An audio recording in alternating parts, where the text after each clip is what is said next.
देखिए class 11 chapter 7 permutations and combinations. Permutation अगर हम सिंपल वर्ड्स में इसको एक्सप्लेन करें, then permutations are just like arrangements. हम अपने सराउंडिंग्स बहुत सारे रोज कई टाइप के अरेंजमेंट्स करते हैं, तो ये और कुछ नहीं है, सिर्फ अरेंजमेंट्स हैं तो जिनको हमने रोज करना होता है। बाकी कॉम्बिनेशंस क्या होते हैं? कॉम्बिनेशंस होते हैं, ये सिलेक्शंस होती है, आपने किसी चीज को सिलेक्ट करना है। परमुटेशन और कॉम्बिनेशंस, कॉम्बिनेशन में क्या होता है, जैसे आपके पास 4 बैग है और आपको बोला जाता है कि इनमें से कोई 3 ले लो, तो आप 4 में से 3 लेंगे और कौन से 3 लेंगे, ठीक है, ये आता है कॉम्बिनेशन में। और परमुटेशन में क्या होता है, आपके पास मान लो 4 बैग है, उनको आपने अरेंज करना है, पहले फर्स्ट बैग आ गया, फिर सेकंड आ गया, फिर थर्ड आ गया, फोर्थ आ गया, एक तो सीक्वेंस ऐसे बन गई। दूसरा ये भी हो सकता है कि दूसरा बच्चा कैसे रखेगा, पहले फर्स्ट रख लिया, फिर थर्ड रख लिया, फिर फोर्थ रख लिया, फिर नेक्स्ट जो रह गया वो रख लिया। इस टाइप से आप डिफरेंट अरेंजमेंट्स बना सकते हैं। तो हमारे पास कितने पॉसिबल अरेंजमेंट्स होते हैं, इस चैप्टर का डायरेक्ट लिंक जो है लास्ट चैप्टर में आपको मिलेगा, प्रोबेबिलिटी में, chapter 1 chapter 7 both are asked in the probability, ठीक है। तो क्योंकि इसमें पॉसिबल आउटकम्स बन रहे हैं, पॉसिबल आउटकम्स जब बनते हैं, आप देखिए यहाँ पे इंट्रोडक्शन में एक बहुत अच्छी इंट्रोडक्शन बनाई हुई है कि जैसे आपके पास कोई नंबर लॉक आपने बनाया हुआ, जैसे आपके पास एटीएम कार्ड की पिन होती है उस टाइप से, और उसमें जो 4 डिजिट्स के पिन बने हुए हैं उनमें से एक डिजिट आपको भूल यानी कि बाकी पूरा नंबर भूल जाता है, कोई एक डिजिट आपको याद है, जैसे मान लो फर्स्ट डिजिट उसमें 7 था, ये आपको याद है, बाकी आप भूल गए, तो बाकी 3 डिजिट्स बन गए। आपने क्या करना है, आप ट्राई करते हैं, रोज ट्राई करते हैं कि ये पिन लगा के देखते हैं, ये पिन लगा के देखते हैं, क्या होने लगता है कुछ दिनों के बाद आपको पिन तो सारे याद रहते नहीं है, तो वहां पे क्या होता है, आप कुछ सेम पिन को बार बार रिपीट करते रहते हैं और आप अपने टारगेट तक नहीं पहुंच पाते। इससे बचने के लिए आपके पास ये परमुटेशन और कॉम्बिनेशन का कंसेप्ट आता है कि यहाँ पे एक मेथड बताया जाता है कि आपने वो जो बाकी डिजिट्स है वो कैसे ढूंढने हैं। आपने पॉसिबल कितने डिजिट्स हो सकते, 0 से लेके 9 तक कितने डिजिट होते हैं, 10 है, ठीक है, 10 डिजिट बनते हैं 0 से लेके 9 तक, और 0 से लेके 9 तक ही कोई ना कोई डिजिट होगा, ठीक है। तो फर्स्ट डिजिट कितनी बार कैसे लेना है, सेकंड डिजिट कैसे लेना है, थर्ड डिजिट कैसे लेना है, और कितनी पॉसिबल सीक्वेंस बन सकती है 3 डिजिट वाली, तो वही हमने ट्राई करनी है और उनमें से एक ना एक आपका आंसर होगा, ठीक है। तो यहाँ पे जो मैथमेटिक्स में एक बहुत इंपॉर्टेंट टॉपिक यहाँ पे बनता है, ये फंडामेंटल प्रिंसिपल ऑफ काउंटिंग। जैसे फंडामेंटल प्रिंसिपल ऑफ अर्थमेटिक था, वैसे ही फंडामेंटल प्रिंसिपल ऑफ काउंटिंग है। तो इसमें एक प्रिंसिपल दे देते हैं कि वो किस टाइप से काम करता है, फिर उसे हमने डिस्कस करना है। पहले हमने एक एग्जाम्पल लेना है, तो यहाँ पे एग्जाम्पल से इसको एक्सप्लेन किया हुआ है। टॉपिक पे आने के लिए आपको कुछ एग्जांपल्स लेना पड़ेंगे। एक पर्सन है, मान लो एक पर्सन है, उसके पास 3 पैंट और 2 शर्ट्स हैं, ठीक है, उसके पास 3 पैंट है 2 शर्ट है, और कैसे कैसे कॉम्बिनेशंस बन सकते हैं, तो ये हमने एक्सप्लेन करना है। 3 पैंट को हमने ले लिया पैंट 1 P1 P2 P3, और शर्ट को ले लिया S1 S2, इस टाइप से पैंट आ गए P1 P2 P3 और शर्ट बन गई S1 S2 S1 S2, ऐसे ये शर्ट आ गई। तो हमारे पास क्या क्या कॉम्बिनेशन बन सकते हैं, वो पर्सन क्या करता है, Mohan can wear first pant and first shirt, तो इसके बाद कॉम्बिनेशन क्या बन गया P1 S1। अगर दूसरा क्या कर सकता है, P1 फर्स्ट पैंट के साथ सेकंड शर्ट भी ले सकता है, तो उसके पास कॉम्बिनेशन ये बन जाएगा, ये यहाँ के अरेंजमेंट है, ये अरेंजमेंट ये बन जाएगा, दोनों का कंबाइन करके अरेंजमेंट बनता है। नेक्स्ट इज सेकंड पैंट के साथ फर्स्ट शर्ट ले सकता है, तो कॉम्बिनेशन बनेगा P2S1। सेकंड पैंट के साथ सेकंड शर्ट लेगा, तो इसमें ये अरेंजमेंट बन जाएगा। फिर P3 थर्ड पैंट के साथ फर्स्ट शर्ट, थर्ड पैंट के साथ सेकंड शर्ट। अगर आप यहाँ पे गिनेंगे 1 2 3 4 5 6 पॉसिबिलिटीज बनी है। और 6 पॉसिबिलिटीज कैसे बनी, हमारे पास 3 पैंट थी और हमारे पास 2 शर्ट थी, तो पॉसिबल आउटकम्स कितने बन गए, then we have 6 outcomes, 6 possible outcomes बन गए। तो ये एक फंडामेंटल प्रिंसिपल ऑफ काउंटिंग हो जाता है। पेंट को रिप्लेस कर दो, आप बॉटल से रिप्लेस कर दो, कॉपी से कर लो, पेन से कर लो, ठीक है, 3 पेन ले लो, 3 कॉपी ले लो, कुछ भी ले लो। तो यहाँ पे क्या होगा, इसी टाइप से 6 पॉसिबिलिटीज ही बननी है, तो हर एक में, इसे हम क्या बोलते हैं, फंडामेंटल प्रिंसिपल ऑफ काउंटिंग। एक एग्जांपल इसमें और दिया हुआ है, ये थोड़ा सा बड़ा है। इसमें एक पर्सन है, उसके पास एक बच्चा है, स्टूडेंट है, तो उसके पास 2 बैग है, 3 टिफिन है और 2 बॉटल्स है। ठीक है, तो यहाँ पे कितने कॉम्बिनेशंस बन सकते हैं? फर्स्ट बैग के साथ फर्स्ट टिफिन और फर्स्ट बॉटल उसने उठा ली, तो ये बन गया अरेंजमेंट। फर्स्ट बैग के साथ फर्स्ट टिफिन बॉक्स के साथ सेकंड बॉटल उठा ली, ठीक है, तो ये बन सकता है। फर्स्ट बैग के साथ सेकंड टिफिन के साथ फर्स्ट बॉटल उठा ली। तो इस टाइप से अगर आप इसको स्टडी करेंगे तो आपको लगेगा कि ये बहुत अच्छी तरीके से इस चीज को एक्सप्लेन किया हुआ है। तो यहाँ पे देखो बैग, नंबर ऑफ बैग कितने थे, हमने क्या बताना है, नंबर ऑफ बैग कितने हैं, 2 है, और नंबर ऑफ टिफिन कितने हैं, 3 है, नंबर ऑफ बॉटल कितनी है, 2 है, और यहाँ पे टोटल पॉसिबल आउटकम्स कितने बन गए, 12। क्लियर है? तो यहाँ से आपको ये चीज समझ आनी चाहिए कि ये फंडामेंटल प्रिंसिपल ऑफ काउंटिंग क्या है, और इसे हमने और दोबारा एक्सप्लेन करना है। This is the dashboard of class +1, and here there are basic concepts, and here you find the complete NCERT book with solution. यहाँ पे आपको सब कुछ मिल जाएगा, जो भी हम करवाते हैं, जितने भी बेसिक पॉइंट्स है, चैप्टर वाइज असाइनमेंट्स हैं, या फिर NCERT बुक, सब कुछ आपको यहाँ पे मिलेगा। 9 से लेके +2 तक का सिलेबस जो है, न्यू सिलेबस, वो भी आपको मिल जाएगा। ठीक है, तो पहले हम बेसिक कंसेप्ट्स पे चलेंगे।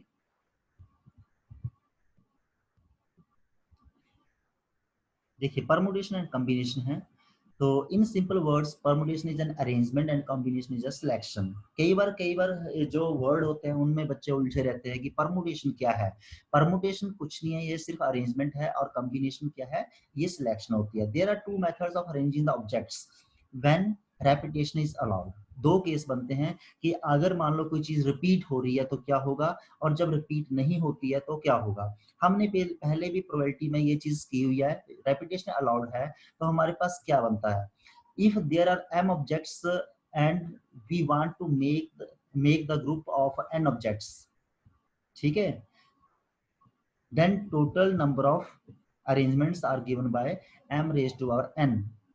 ठीक है, जैसे मान लो आप एक कॉइन लेते हैं, कॉइन में 2 ऑब्जेक्ट होते हैं, उसमें ऑब्जेक्ट होता है, एक हेड होता है, एक टेल होता है, उसे हम 2 ऑब्जेक्ट मान लेते हैं।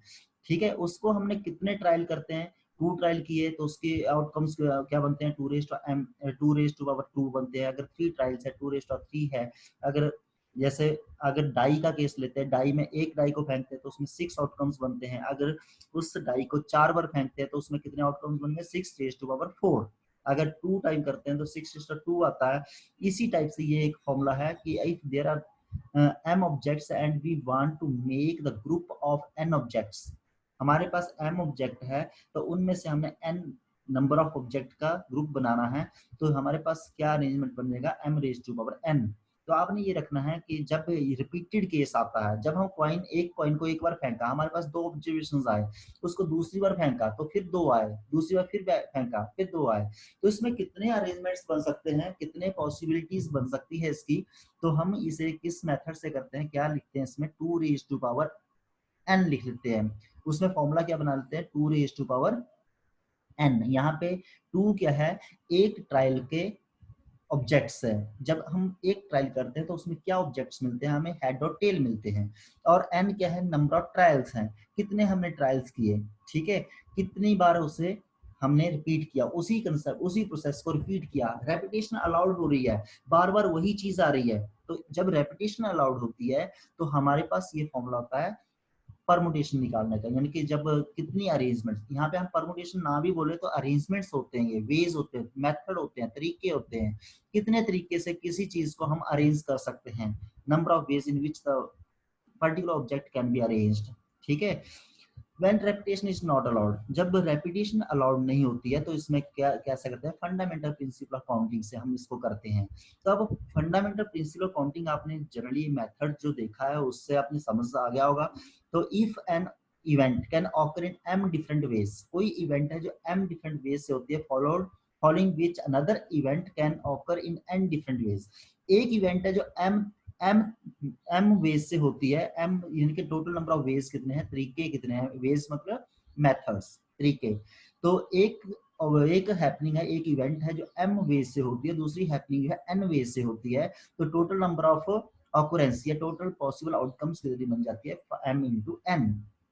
ठीक है, अगर हम इसे आगे प्रोसीड करें कि अगर कोई एक इवेंट है जो m वेज से होती है, दूसरी इवेंट n वेज से होती है, तीसरी इवेंट p वेज से होती है और ऐसे चलते जाते हैं, बहुत सारी इवेंट्स हैं, तो आप उसमें कितने अरेंजमेंट्स कर सकते हैं, कितने पॉसिबल अरेंजमेंट्स बन सकते हैं, इन सबको मल्टीप्लाई कर लेंगे तो वो क्या आ जाएगा, नंबर ऑफ पॉसिबल आउटकम्स के इतने मेथड्स हो सकते हैं। यहाँ पे एक एग्जांपल से इसको समझाने की कोशिश की हुई है कि देखिए यहाँ पे ट्रायंगल्स है, ट्रायंगल्स आइडेंटिकल नहीं है, सारी ट्रायंगल्स जो है आइडेंटिकल नहीं है। यहाँ पे ये स्टिक्स है, स्टिक्स भी आइडेंटिकल नहीं है, ये सर्कल्स है, सर्कल भी आइडेंटिकल नहीं है। आइडेंटिकल हो तो फिर रिपीटेड वाला केस चल पड़ता है, अगर यहाँ पे आइडेंटिकल नहीं होने चाहिए। ठीक है, तो हमारे पास नंबर ऑफ स्टिक्स कितनी है, 9 है, नंबर ऑफ ट्रायंगल्स कितनी है, 7 है, नंबर ऑफ सर्कल्स कितने हैं, 3 है। तो टोटल नंबर ऑफ अरेंजमेंट्स इन सारे ऑब्जेक्ट को अगर हम आगे पीछे शफल करें तो कितने पॉसिबल डिफरेंट अरेंजमेंट्स बन सकते हैं, तो वो बनेंगे 189। ठीक है, तो this is called fundamental principle of counting and इसी प्रिंसिपल पे डिपेंड है हमारी जो नेक्स्ट एक्सरसाइज है, वो इसी प्रिंसिपल पे डिपेंड होगी। तो चलिए नेक्स्ट अब एक्सरसाइज पे आते हैं। This is exercise 7.1 clear and chapter is 7 and permutation and combination. पहला क्वेश्चन है, how many 3 digit numbers can be found from the digits 1 2 3 4 and 5 assuming that repetition of the digit is allowed. Repetition allowed है, पहला के step है कि repetition is allowed और दूसरा है रेपिटेशन इज नॉट अलाउड। पहले हमारे पास पॉसिबल आउटकम्स कितने हैं, 5 आउटकम्स हैं। ठीक है, और इनमें से कितने डिजिट हमने लेने हैं, 3 डिजिट लेके हमने बनाने हैं। ठीक है, तो एक देखो ये जो यहाँ पे मैंने ये बॉक्स सा बनाया हुआ है, ये एक बहुत ही सिंपल मेथड है जिससे आप कर सकते हैं। एक्स के लिए एक्स, इन पांचों में से कोई डिजिट ले सकते हैं, या here this box can be filled with any number. X इसलिए लिखा है, एक्स में भी 1 2 3 4 और 5। Again we write here x, यहाँ पे भी unknown, x is represent unknown number 1 2 3 4 5। अगर आप कुछ भी नहीं लिखेंगे तब भी कोई फर्क नहीं पड़ेगा। This digit can be taken in 5 ways, इन पांचों में से कोई एक लेना है। अब यहाँ पे देखो पहला केस क्या बोलता है, repetition of the digit is allowed. जब रेपिटेशन अलाउड हो रही है तो उसमें क्या होगा, this first digit can be taken in 5 ways, इन पांचों में से कोई एक आएगा, और सेकंड भी इन पांचों में से कोई एक आएगा, और थर्ड टाइम भी इन पांचों में से ही एक आएगा। ठीक है, तो जैसे हमने पीछे फॉर्मूला किया था, 5 डिजिट है, टोटल डिजिट 5 है, and these can be taken for making a 3 digit number. 3 digit number हमने बनाना है, तो इसके लिए क्या होगा, 5⁻³ लिख सकते हैं, या फिर अगर आपको उस फॉर्मूले में नहीं जाना है, देखो मैंने कोशिश की है कि आपको बिना फॉर्मूले से क्वेश्चन कराए जाएं। ठीक है, तो आपने इसमें ध्यान देना है। देखिए फर्स्ट डिजिट कैन बी, यहाँ पे लिखना है ऐसे, आपने यहाँ पे एक तो बॉक्स बना लिया, आपको पता लग गया कि आंसर कितना आएगा, 125 आएगा, और इन तीनों को मल्टीप्लाई करके 125 आता है। तो first digit can be selected या टेकन इन 5 वेज, 5 तरीके से ले सकते हैं कि यहाँ पे पहला डिजिट आपने लिखना है, तो यहाँ पे आप 1 लिखो, 2 लिखो, 3 लिखो, 4 लिखो या 5 लिखो, इनमें से पांचों में से कोई एक लिख सकते हैं। सेकंड डिजिट भी आप वैसे लिख सकते हैं, थर्ड डिजिट भी वैसे। Repeated repetition is allowed, repetition allowed है, तो इस टाइप से ये चीज हो सकती है। तो first digit can be taken in 5 ways, second digit also taken in 5 ways, third digit also taken in 5 ways. तो टोटल नंबर ऑफ वेज कितने हो गए, 125। क्लियर है, या फिर अगर अपने फॉर्मूले से करना है तो आप क्या लिख सकते हैं, 5 डिजिट है, रेपिटेशन अलाउड है 5⁻³। तो ये वही फॉर्मूला बन गया जो पीछे आपको बताया है। हमने फॉर्मूले पे डिपेंड नहीं होना है, हमने जनरली क्वेश्चन करने हैं, तो क्योंकि फॉर्मूला तो कई बार भूल जाता है, तो बेसिक फिर भी आपको आना चाहिए।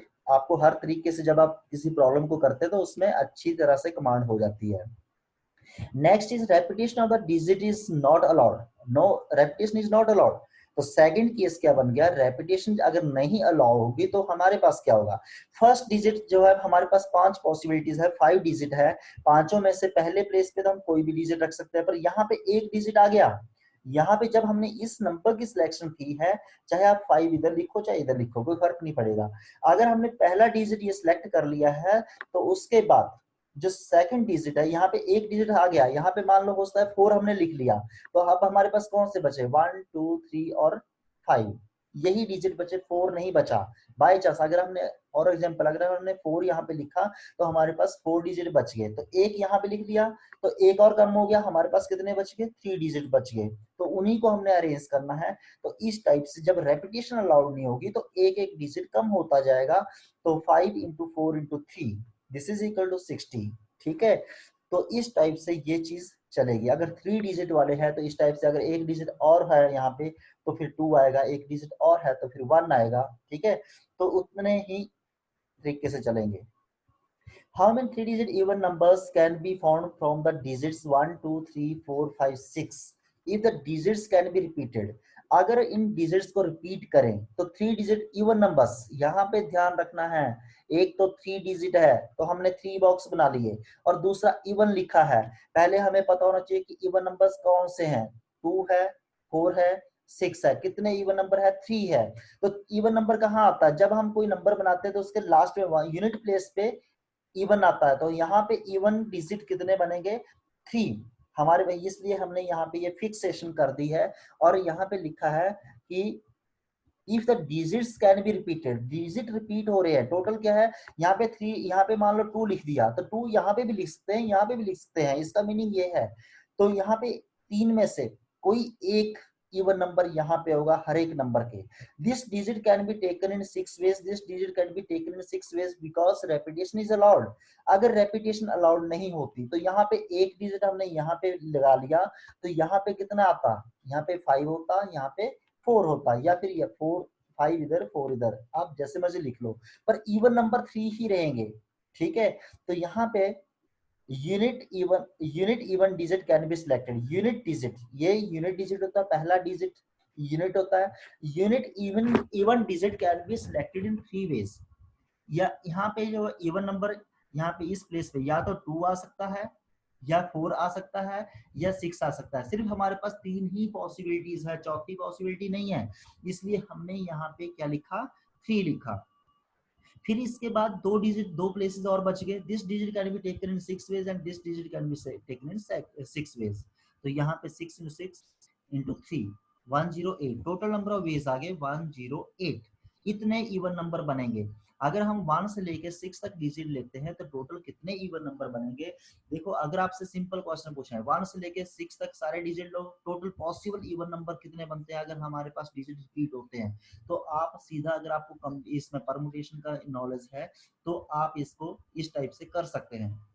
अगर डिजिट रिपीट ना हो तो कितने बनेंगे, यहाँ पे 3 है, यहाँ पे 5 आएगा, यहाँ पे 4 आएगा, 5 4 है 20, 23 60।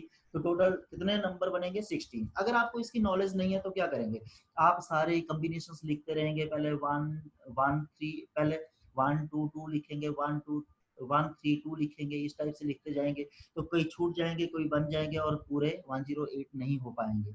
पर अगर आपको मेथड आता है, टेक्निक आती है, तो आपको कोई प्रॉब्लम नहीं आएगी। नेक्स्ट है, how many 4 letter code can be found using using the first 10 letters of English alphabet. If no letter can be repeated, English alphabet लेने हैं, 10 letters है, total letters कितने हो गए 10, और 4 letter code can be found. If no letter can be repeated, repetition is not allowed. पहले ये चीज आपने फाइंड आउट करनी है कि रेपिटेशन है या नहीं। ये दो ही मेथड चलने हैं। तो यहाँ पे हमने लिख दिया रेपिटेशन इज नॉट अलाउड, ताकि हमसे कोई गलती ना हो। और 4 लेटर कोड बनाने हैं, हमने यहाँ पे 4 ब्लॉक बना दिए, 4 बॉक्स बना दिए। तो यहाँ पे टोटल लेटर्स कितने हैं, 10 हैं। तो first letter can be selected in 10 ways। Second letter can be, यहाँ पे एक लेटर सिलेक्ट हो गया, एक लेटर यहाँ पे लिख दिया, तो कितने बच गए आपके पास, सिर्फ 9 बचे। Next letter can be taken in 9 ways, next letter can be taken in 8 ways, and next last letter can be taken from the 7 letters। क्योंकि एक यहाँ पे आ गया, एक यहाँ पे आ गया, एक यहाँ पे। अगर 10 8 आप इस तरफ से लिखना स्टार्ट करते तब भी कोई फर्क नहीं पड़ेगा, ये अपनी क्रिएशन है। ठीक है, आपको बुक वालों ने नहीं लिखा है कि आपने ऐसे, ये अपनी अंडरस्टैंडिंग के लिए है। यहाँ पे आप x भी लिख सकते हैं, x लिख लो या y लिख लो, कुछ भी, ये अननोन है। ठीक है, तो टोटल इंग्लिश अल्फाबेट कितने हैं, 10 है। We find that number of 4 letters code form. तो यहाँ पे भी we find that number of 4 letter code form, कितने 4 लेटर कोड बनते हैं, ये हमने फाइंड आउट करना है। तो first letter can be selected in 10 ways, second letter can be selected in 9 ways, third letter can be selected in 8 ways, fourth letter can be selected in 7 ways. तो ये लाइनें आपने लिखनी है, शॉर्टकट में आंसर नहीं देना है। और ये आपके पास आंसर आ गया 5040। ठीक है। अगर आपको 10 इंग्लिश के अल्फाबेट दिए हैं और 4 लेटर कोड बनाने के लिए बोले जाते हैं, तो कितने कोड बन सकते हैं? 5040। जब आप देखते हैं कि कई बार आप ऑनलाइन काम करते हैं तो वहां पे आपको ओटीपी भेजते हैं। ओटीपी कैसे बनता है? 4 डिजिट का होता है, ठीक है। 4 लेटर वर्ड होता है, तो हर एक जीरो से लेके आपने कोई भी लेटर सेलेक्ट कर लिए, 4 लेटर कोड बनाना है, जीरो से लेके 9 तक डिजिट ले लिए, और उनसे कितने डिफरेंट टाइप के बन सकते हैं, ये सारे डिफरेंट है। 5040। अगर आप बोलते हैं कि रेपिटेशन में अलाउड, रेपिटेशन भी अलाउ हो सकती है, ठीक है। कई बार क्या होता है, कोई कंपनी बोलते है कि 2 डिजिट है, इनकी रेपिटेशन होनी चाहिए, ठीक है। अगर यहाँ पे 9 है तो ये भी 9 ही आएगा, 2 डिजिट की रेपिटेशन हो रही है 2 बार, है ना। तो अगर चारों की रेपिटेशन हो रही है तो यहाँ पे 10 10 10 10 चलेगा, ठीक है। तो इस टाइप से, तो 10 इंटू 10 इंटू 10 इंटू 10, तो ये रेपिटेशन जब होगी तो यहाँ पे क्या है 5040, इस टाइप से ये आंसर बन जाएगा। नेक्स्ट है, how many 5 digit telephone number can be constructed using the digit 0 to 9 if each number start with 67 and no digit repeat appears more than once. कोई भी डिजिट जो है, मींस इसका मीनिंग क्या है, रेपिटेशन इज नॉट अलाउड, ठीक है। ये हमने पहले नोट करना है कि वेदर देयर इज रेपिटेशन और नॉट। इसका टोटल डिजिट कितने हैं?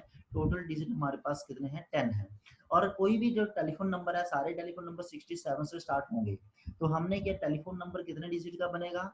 5 डिजिट टेलीफोन नंबर। तो यहाँ पे 1 2 3 4 5 लिख दिए।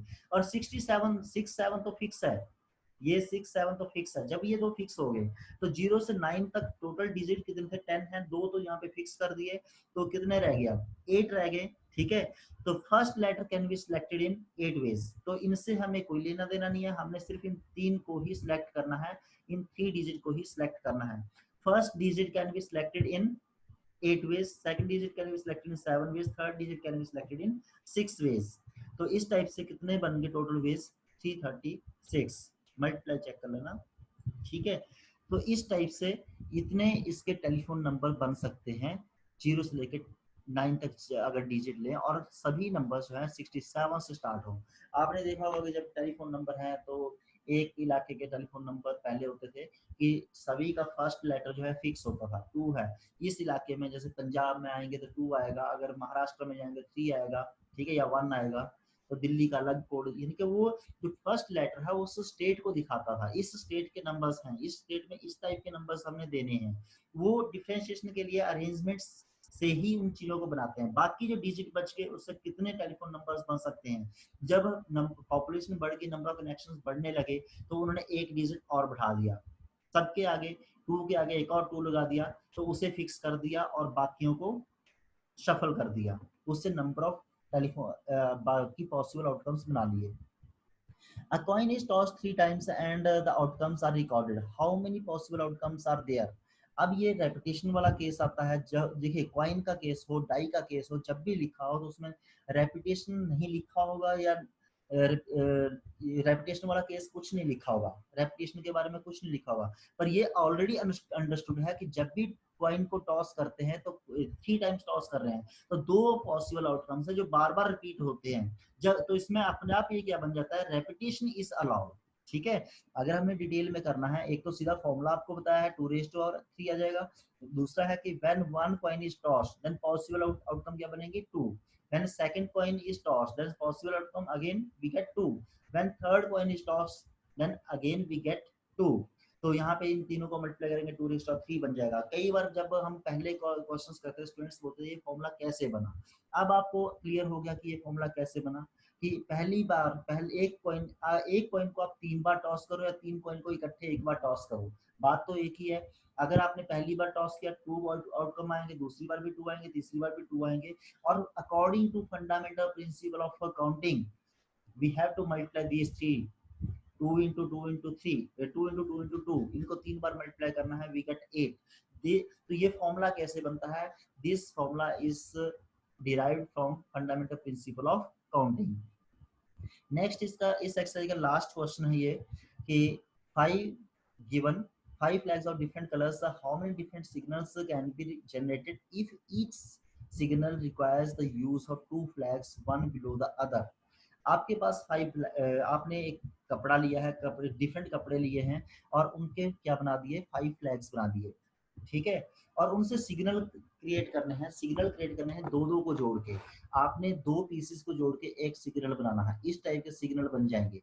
तो आपके पास अगर फाइव फ्लैग है तो टोटल पॉसिबल कितने डिफरेंट सिग्नल्स बन जाएंगे, ये आपने फाइंड आउट करना है। तो two flags can be selected with no repetition.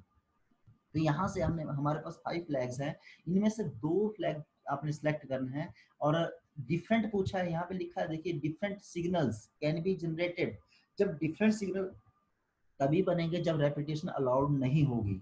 अगर रेपिटेशन हो गई तो हमारे पास डिफरेंट सिग्नल नहीं बनेंगे। First flag can be selected in five ways. पहले हमारे पास पांच फ्लैग है, जब आप पहला फ्लैग उठाने जाएंगे तब तो आप कोई भी पांच में से कोई भी उठा लो, ठीक है, वो रख लिया। इसका जब सेकंड फ्लैग आपने उठाना है तो आपके पास चार ही बच गए, क्योंकि एक आप उठा चुके हैं पहले। तो second flag can be selected in four veg and total number of veg क्या बन गए, 5 into 4 इक्वल टू 20। तो टोटल डिफरेंट सिग्नल कितने बन जाएंगे, 20 सिग्नल्स कैन बी फॉर्म। देखिए यही चीज है, ये टेक्निक्स की बात है। जब आप लो लेवल पे काम करते हैं तो वहां पे टेक्निक नहीं होती, बोलते हैं कि देसी सामान है, ठीक है, घर में बना हुआ है। घर में क्या है कि जो लोग पढ़ते लिखते हैं वो सामान बनाने शुरू कर देते हैं, और जो बड़े कंपनियां खोलते हैं वो भी क्या करते हैं, वो भी वही सामान बनाते हैं, पर उनके पास वेस्टेज कम होती है। जो लोकल लेवल पे बनते हैं वहाँ पे वेस्टेज कम, वहाँ पे वेस्टेज ज्यादा होती है और क्वालिटी कम होती है, ठीक है, क्योंकि वो स्टैंडर्ड्स को लेके चलते हैं। अगर मान लो बोलते हैं कि आपने 20 फ्लैग बनाने हैं, ठीक है, अगर एक पर्सन को बोला जाता है, उसको कपड़ा दे दिया, वो चीर फाड़ करके उससे कुछ बना देगा, कुछ बना देगा, कोई एक जैसे भी बन जाएंगे उससे, ठीक है, पर डिफरेंट नहीं बनेंगे। पर अगर आप किसी समझदार को ये काम देते हैं तो उसने पहले परमुटेशन को डिस्कस करना है कि यहाँ पे फाइव फ्लैग्स हैं, फाइव यानी कि आपके पास 20 है, 20 आपने बनाना है, 20 का टारगेट दिया है। तो डिफरेंट फ्लैग जो है कितने के बन सकते हैं, अगर आप पांच डिफरेंट पीस लेते हैं कपड़े के तो वहां पे डिफरेंट पीस है पांच, तो उनसे उनको ही जोड़ के आप 20 डिफरेंट सिग्नल तैयार कर सकते हैं, ठीक है। तो बाकी कपड़ा आपका बच जाएगा। तो यही चीज है कि प्रोफेशनल्स हैं या फिर लोकल्स हैं। लोकल्स का मतलब है, लोकल का मतलब ये नहीं, जो प्रोफेशनल है वो भी लोकल ही होते हैं। लोकल का मतलब है कि बिना किसी मापदंड के तैयार कर देना, ठीक है। तो यहाँ पे आपकी फर्स्ट एक्सेस कंप्लीट हो गई। तो आई